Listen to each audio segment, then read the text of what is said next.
যে অত্যন্ত বেশি পছন্দ হয়, তাহলে অপেক্ষা করে আল্লাহ ফয়সালা আসবে এই ভয় আছে,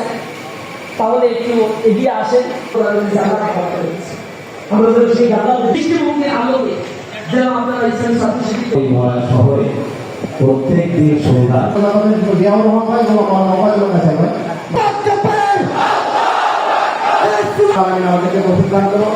আমি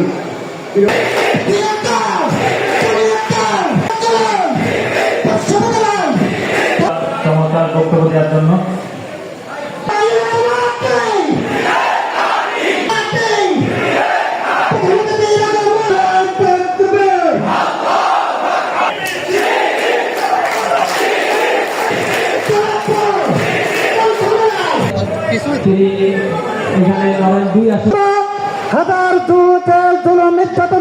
সদস্য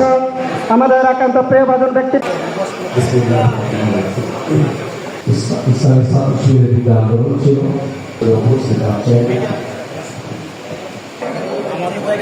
আমাদের উত্তরটি গরমে উপস্থিত আছেন অধ্যাপক গোলাম রসুল ভাই, মাননীয় সংসদ নিজের ব্যবসা বিরক্তির জন্য মনে রাখো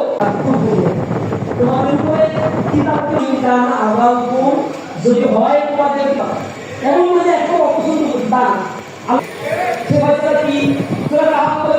যত সম্পদ দিয়েছে বিশাল বড় খেয়ে মারা গেলে জান্নাতবাসী হবে, আল্লাহ গুনাহ মাফ করে দেবো। এরপরে ওই ব্যক্তি যখন এই কথা বললো আল্লাহ